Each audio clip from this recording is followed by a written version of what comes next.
भविष्य तय नहीं करेंगे, हम 45 करोड़ भारतीय इस देश का भविष्य तय करेंगे। भगत सिंह, सुखदेव, राजगुरु इन सब के खून से सिंची हुई और डॉक्टर बी.आर. अम्बेडकर जी के द्वारा लिखी गई संविधान इस देश का भविष्य तय करेंगे। हमारे देश की सबसे बड़ी शक्ति ये युवा वर्ग है, लेकिन ये शक्ति तभी वरदान बनेगी जब हमारे देश का युवा संविधान को समझेगा, जानेगा और अपनाएगा। नमस्कार आदरणीय निर्णायकगण और मेरे प्यारे युवाओं, आप सभी के समक्ष में भारतीय युवाओं में संविधान की जागरूकता और देश का भविष्य इस गंभीर विषय पर अपने विचार प्रस्तुत करने के लिए खड़ी हूँ। यूनिवर्सिटी ऑफ शिकागो के एक प्रोफेसर जिन्होंने 1879 के बाद लिखे गए 190 संविधानों का अध्ययन किया और पाया कि उन संविधानों का जीवन कुल मात्र 17 साल है, लेकिन 76 साल के बाद भी हमारे भारत का संविधान माननीय उपदानों का प्रतिनिधित्व करते हुए आज भी दृढ़ता के साथ विराजमान है। इसलिए नहीं कि भारत का संविधान सबसे बड़ा लिखित संविधान है, बल्कि इसलिए कि भारतीय संविधान केवल एक कानूनी दस्तावेज नहीं, वो संकल्प है उस भारत का जहाँ कोई छोटा बड़ा नहीं, जहाँ अधिकार और कर्तव्य साथ साथ चलते हैं, जहाँ लोकतंत्र केवल शासन पद्धति नहीं बल्कि जीवन शैली है। इसके साथ साथ डॉक्टर बाबा साहब अम्बेडकर जी ने ये भी कहा था कि संविधान कितना भी अच्छा क्यों ना हो, अगर उसे लागू करने वाले अच्छे नहीं होंगे तो वो संविधान असफल हो जाएगा। और इसी संविधान को लागू करने वाले हम सब युवा है, ये हमें समझना चाहिए। आदरणीय निर्णायकगण, आज इस डिजिटल युग में सूचनाएं बहुत ज्यादा है, लेकिन विवेक कम होता जा रहा है। ऐसे समय में संविधान हमें भीड़ नहीं नेतृत्व देता है, अंधविश्वास नहीं संवैधानिक सोच देता है। यह हमारे युवाओं को समझना चाहिए। जब युवा संविधान को समझता है तो वो केवल शासित नहीं बल्कि लोकतंत्र का सनिर्माता बनता है। जब देश के नागरिक जागृत होते हैं तो लोकतंत्र मजबूत होता है और देश सुरक्षित रहता है। हमारे युवाओं को समझना चाहिए कि संविधान ने हमें अभिव्यक्ति स्वतंत्रता जरूर दी, लेकिन उसके साथ अनुशासन दिया। संविधान ने हमें समानता जरूर दी, लेकिन उसके साथ जिम्मेदारियां भी दी है। और मेरे प्यारे युवाओं, लोकतंत्र केवल वोट देना नहीं, एक समझदार नेता चुनना है, क्योंकि मेरे भारत देश में राजा माँ के पेट से नहीं तो मतदान की पेटी से निर्माण होता है।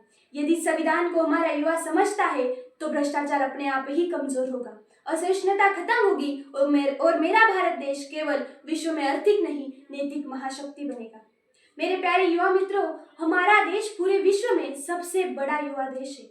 लगभग 65% जनसंख्या हमारे भारत की युवा है, लेकिन यही युवा अगर संविधान सचेत है तो भारत अजय है, लेकिन यही युवा संविधान से अनजान है तो लोकतंत्र खतरे में है।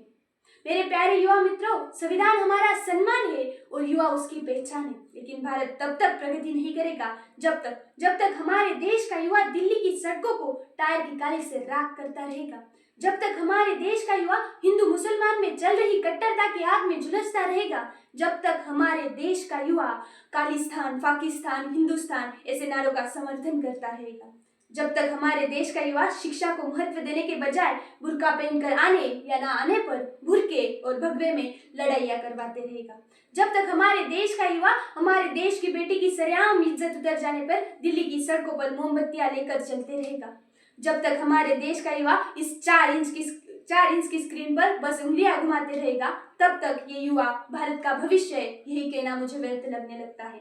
मेरे युवाओं को संविधान के प्रति जागरूक रहना बहुत आवश्यक है।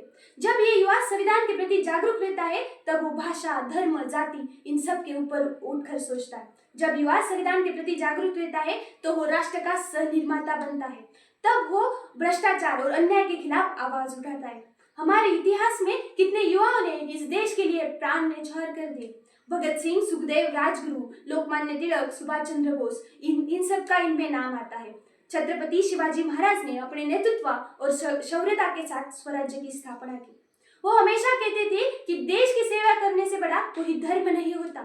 छत्रपति शिवाजी महाराज ने अपनी जनता को न्याय और समानता सिखाई, और यही बात हमारे युवाओं को समझना बहुत ज्यादा जरूरी है। आज युवा ऐसी शक्ति है जो आपदा को अवसर में परिवर्तन करने का सामर्थ्य रखती है। आज हमारे भारत देश की पहचान पूरे विश्व में विविधता से की जाती है, जैसे कि भाषा, धर्म और विचार, लेकिन हमारे इसी भारत को जोड़े रखने की शक्ति है संविधान, और इसी संविधान को समझने की शक्ति हम युवा है, ये हमें समझना चाहिए। मैं विषय की समाप्ति करते हुए आप सबको एक कहना चाहूंगी कि तकनीक जानने वाला युवा अब्दुल कलाम बने। IIT NIT से पढ़ने वाला छात्र केवल नासा के लिए नहीं बल्कि इसरो के लिए काम करे। हमारा देश फुटबॉल, कबड्डी, क्रिकेट खेले तो भारत के लिए खेले। अगर कोई हिमा दास दौड़कर नारी सशक्तिकरण का उदाहरण देते हुए स्वर्ण जीते तो वो भारत के लिए जीते। हमारे गांव का युवा आगे आए और देश हित में नीरज चोपड़ा जैसा भाला फेंके। रचनाएं ऐसी रची जाए कि साहित्य का नोबेल भारत को प्राप्त हो। रचनाएं ऐसी रची जाए कि साहित्य का नोबेल भारत को प्राप्त हो। हम शिष्टाचारियों अपनाए कि जापान से पहले भारत का नाम हो। पर्यावरण संरक्षण और अतिथि देवो भव की भावना जागृत करने की आवश्यकता है। और सिंह के गर्जन के भांति नेतृत्व रखने वाले मेरे प्यारे युवाओं, आप सभी को मैं आह्वान करना चाहूंगी। उठो जवानों, ये वसुंधरा तुम्हें है पुकारती। उठो जवानों, ये वसुंधरा तुम्हें है पुकारती। जानो संविधान, समझो अधिकार, ये देश है पुकारता, पुकारती है माँ भारती। ये देश है पुकारता, पुकारती है माँ भारती। मेरे प्यारे युवा मित्रों, संविधान हमारा वर्तमान नहीं बल्कि भविष्य है, ये हम सबको समझना चाहिए। इतना कहकर मैं अपनी वाणी को विराम देती हूँ। जय हिंद, जय भारत, जय लोकतंत्र, जय संविधान। प्रेक्षक हो, तुम्हाला आमच्या स्पर्धकाचा व्हिडिओ नक्कीच आवडला असेल। आता या स्पर्धकाला जिंकवून देण्यासाठी तुम्ही सुद्धा मदत करू शकता। या स्पर्धकाचा व्हिडिओ लाईक करून, तसेच स्पर्धकाला प्रेरित करण्यासाठी त्या व्हिडिओवर कमेंट करून आणि हो, जास्तीत जास्त लोकांपर्यंत हा व्हिडिओ शेअर करून। प्रबोधन बहुउद्देशीय संस्था ही महाराष्ट्रातील कानाकोपऱ्यात विविध सामाजिक आणि शैक्षणिक उपक्रम घेत असते। ही स्पर्धा सुद्धा या उपक्रमाचा एक भाग आहे आणि हो, या परिवाराचा तुम्ही एक हिस्सा पण होऊ शकता। प्रबोधन मधील विविध उपक्रमांचे अपडेट मिळवण्यासाठी या चॅनलला नक्कीच सबस्क्राईब करा आणि हो, हा व्हिडिओ शेवटपर्यंत पाहिल्याबद्दल आपल्या सर्वांचे मनपूर्वक आभार।